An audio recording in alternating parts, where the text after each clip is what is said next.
श्री गिरीश महाजन जी, श्री अशोक राव चौहान जी, श्री अजीत गोपछड़े जी, श्री संजय भाऊ कोडगे जी, सुश्री सूर्यकांताई पाटिल जी, श्री भास्कर राव पाटिल जी, डॉक्टर माधवराव जी, श्री राम पाटिल जी, श्री भीमराव केराम जी, श्री तुषार राठौड़ जी, श्री राजेश परार जी, और आज जिनको जिताने के लिए मैं दिल्ली से नांदेड़ आया हूं, ऐसे हमारे लोकप्रिय सांसद आगे आओ प्रताप राव पाटिल जी के लिए जोर से ताली बजाइए सभी लोग।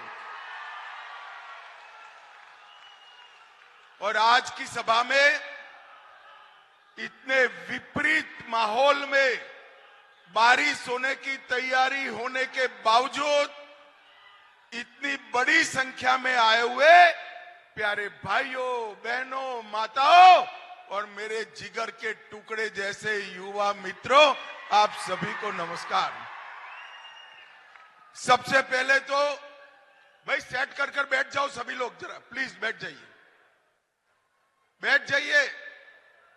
यहीं रहकर मैं बोलने वाला हूं, बैठ जाइए। वो व्हाइट शर्ट बैठ जाओ जरा।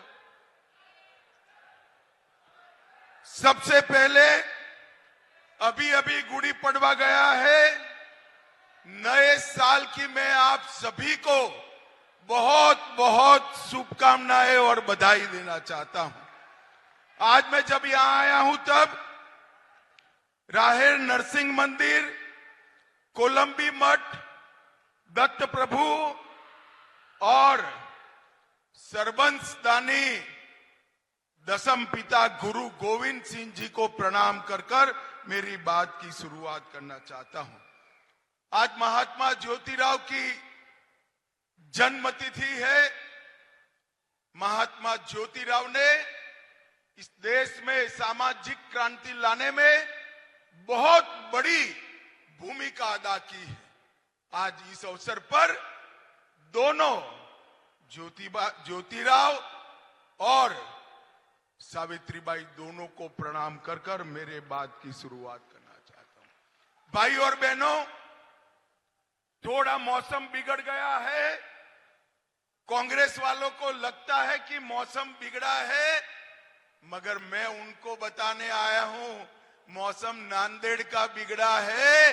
देश का मौसम बहुत अच्छा है, 400 पार होने वाली है। आज की सभा देखकर शायद ही किसी के मन में ये शंका बच जाएगी कि प्रताप राव चिखलीकर प्रचंड मतों से रिकॉर्ड तोड़कर जीतने वाले हैं। भाई और बहनों, ये जो चुनाव है, ये चुनाव नरेंद्र मोदी जी को प्रधानमंत्री बनाने का चुनाव है। नांदेड़ वालों, आपका एक एक प्रताप राव को दिया हुआ वोट सिर्फ नांदेड़ में प्रताप राव को नहीं जिताएगा, दिल्ली में मोदी जी को तीसरी बार प्रधानमंत्री बनाएगा। मोदी जी ने ये 2 टर्म के अंदर देश को सुरक्षित किया है, देश को समृद्ध किया है। हमारा अर्थव्यवस्था 11वें नंबर पर छोड़कर मनमोहन सिंह गए थे, 11वें नंबर से मोदी जी 5वें नंबर पर लाए हैं। तीसरी बार प्रधानमंत्री बना दो, हम संसार का तीसरे नंबर का अर्थव्यवस्था बन जाएंगे। इसका मोदी का गारंटी है। भाई और बहनों, हमारे सामने जो चुनाव लड़े राहुल जी के नेतृत्व में, ये सारे लोग यहां पर महाराष्ट्र में 3 पार्टियां इकट्ठा हुई है। एक नकली शिवसेना, एक नकली राष्ट्रवादी और एक आधी बची हुई कांग्रेस पार्टी। अब ये हमारे यहां तो गुजरात में कहावत है, 3 तिगड़ा काम बिगड़ा। मैं आपको बताने आया हूं भाइयों, उद्धव जी की शिवसेना आधी रह गई, शरद राव की एनसीपी आधी रह गई। ये तो 2 आधे थे ही, ये दोनों ने मिलकर कांग्रेस को भी आधा कर दिया, आधा करने का काम कर दिया। अब मुझे बताओ, ये तीन आधे मिलकर महाराष्ट्र का भला कर सकते हैं क्या? जरा जोर से बोलिए, कर सकते हैं क्या? एक ऐसी ऑटो रिक्शा है जिसके 3 पहिए हैं, मगर गवर्नर एम्बेसडर का है, गियर बॉक्स फियाट का है और उसका बाकी का इंजन मर्सिडीज का है। ये ऑटो रिक्शा का कहीं पर भी कोई दिशा तय नहीं हो सकता। इसका भविष्य बहुत स्पष्ट है। ये चुनाव के बाद आपसी मतभेद से ये सभी लोग टूटने वाले हैं, भाइयों और बहनों। और दूसरी ओर मोदी जी के नेतृत्व में देशभक्तों की टोली जैसा एनडीए का कुनबा बैठा है। मैं आज नांदेड़ वालों को पूछना चाहता हूं, ये कश्मीर जो है नांदेड़ वालों हमारा है या नहीं है? जरा जोर से बोलो तो, सभी लोग बोलो, है या नहीं है?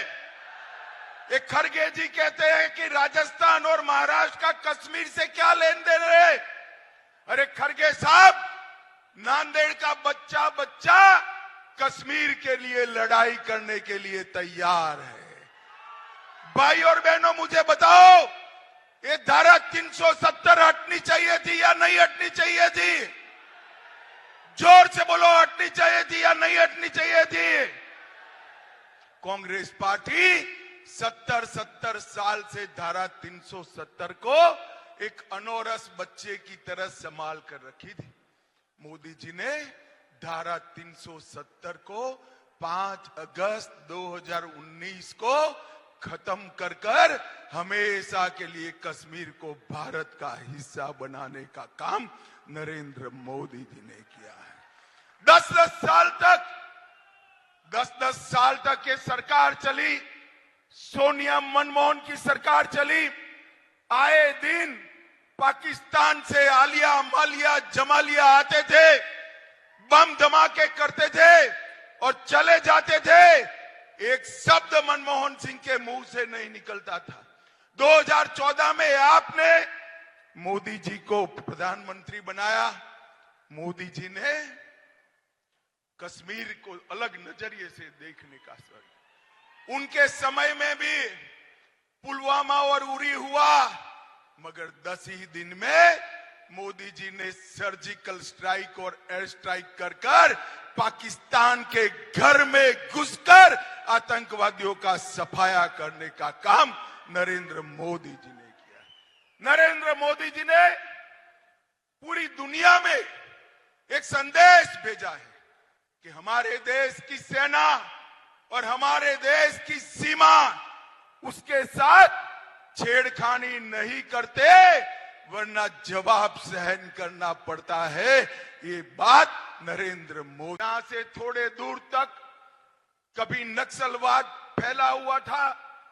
मोदी जी के 10 साल में महाराष्ट्र, बिहार, झारखंड, ओडिशा, तेलंगाना और आंध्र प्रदेश, ये सभी राज्यों से नक्सलवाद को उखाड़कर फेंकने का काम ये भारतीय जनता पार्टी की सरकार ने किया। मुझे नांदेड़ वालों बताओ जरा, राम मंदिर बनना चाहिए था या नहीं बनना चाहिए था? जोर से बोलो जरा, बनना चाहिए था या नहीं बनना चाहिए था? 70 साल से एक कांग्रेस पार्टी राम मंदिर को अटका कर बैठी थी। नरेंद्र मोदी जी ने 1924 के बीच में 5 ही साल में जजमेंट भी आया, भूमि पूजन भी हुआ और 22 जनवरी को रामलला का प्राण प्रतिष्ठा भी करने का काम समाप्त हो गया। और 500 साल के बाद पहली बार रामलला 17 तारीख को रामनवमी के दिन अपना बर्थडे भव्य मंदिर में बनाएंगे, टेंट में नहीं बनाएंगे। और कांग्रेस पार्टी आपने तो बनाया नहीं, ये तो मैं समझ सकता हूं। आपको अपनी वोट बैंक का डर है, परंतु जब आपको निमंत्रण मिला रामलल्ला के प्राण प्रतिष्ठा का, आप वहां पर भी नहीं गए, और जो लोग जाना चाहते थे उनको कांग्रेस पार्टी से निकालने का काम एक कांग्रेस पार्टी ने किया है। भाइयों और बहनों, ये लोग देश का सम्मान नहीं सोच सकते। मोदी जी ने काशी विश्वनाथ कॉरिडोर बनाया, करतारपुर कॉरिडोर बनाया, सोमनाथ का मंदिर सोने का बन रहा है, वहां माता का मंदिर भी पुनर्स्थापित किया 450 साल के बाद। हमारे सभी मान बिंदुओं की सुरक्षा करने का काम, लाख गरीब बहनों को उज्ज्वला का कनेक्शन दिया, 20 लाख घर दिए, नागपुर में एम्स दिया, आईआईटी नागपुर में दिया, आईआईआईटी पुणे में दिया, और नागपुर में आईआईएम भी देने का काम नरेंद्र मोदी जी ने किया है। भाइयों और बहनों, शरद पवार जी इतने साल यहां से इतने दिग्गज नेता रहे, मगर महाराष्ट्र का विकास नहीं कर पाए। महाराष्ट्र का किसान हो, गरीब हो, युवा हो, महिला हो, ये सभी का सर्वांगीण विकास करने का काम अगर कोई कर सकता है तो केवल और केवल नरेंद्र मोदी जी कर सकते हैं, और कोई नहीं कर सकता। भाइयों और बहनों, नांदेड़ की मैं बात करता हूं। 300 किलोमीटर लंबा राजमार्ग नांदेड़ जिला में बना। नांदेड़ हवाई अड्डे को फिर से चालू किया। मुंबई नागपुर बाला साहब ठाकरे महाराष्ट्र समृद्धि एक्सप्रेस के साथ जालना नांदेड़ एक्सप्रेसवे बनाकर जोड़ने की मंजूरी दी। 86,000 करोड़ की लागत से नागपुर गोवा शक्तिपीठ एक्सप्रेस बनाया। 12,000 करोड़ की लागत से कृष्णा मराठवाड़ा सिंचाई योजना को अप्रूव किया, और 2300 करोड़ की लागत से बाढ़ प्रबंधन का काम भी नरेंद्र मोदी सरकार ने किया। और जोर से ताली लगाना, औरंगाबाद का नाम संभाजी नगर करने का काम भी भारतीय जनता पार्टी ने किया। उस्मानाबाद का नाम धाराशिव करने का काम भारतीय जनता पार्टी ने किया।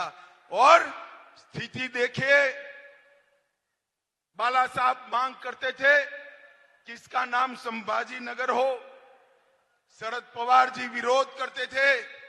आज भाजपा सरकार ने, शिवसेना सरकार ने संभाजी नगर नाम किया, मगर उद्धव ठाकरे के मुंह पर हंसी नहीं दिखाई पड़ती है। भाई, हंसी नहीं दिखाई पड़ती। भाइयों और बहनों, अंत में यही कहने आया हूं मैं, ये चुनाव जो है 2047 में देश को पूर्ण विकसित देश बनाने का चुनाव है।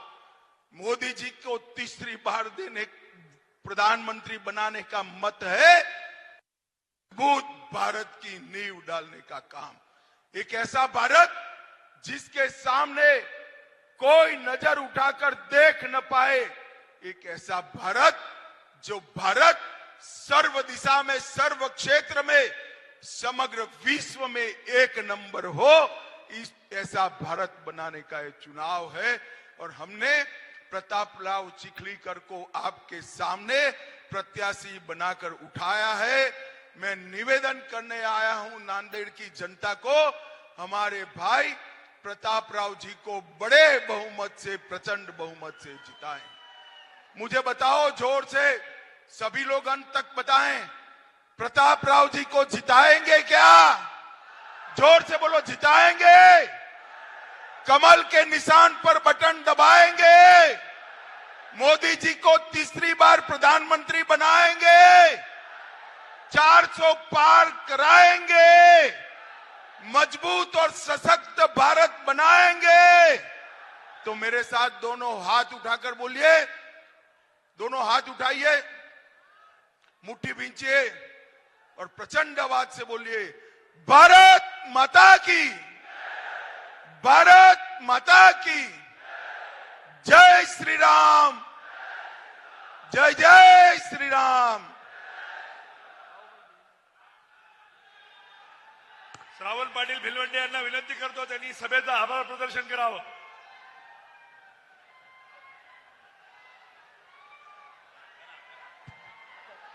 आजच्या या निवडणूक प्रचाराच्या खासदार प्रताप पाटील चिखलीकर, भारतीय जनता पार्टीचे उमेदवार चिखलीकर साहेबांच्या प्रचाराच्या या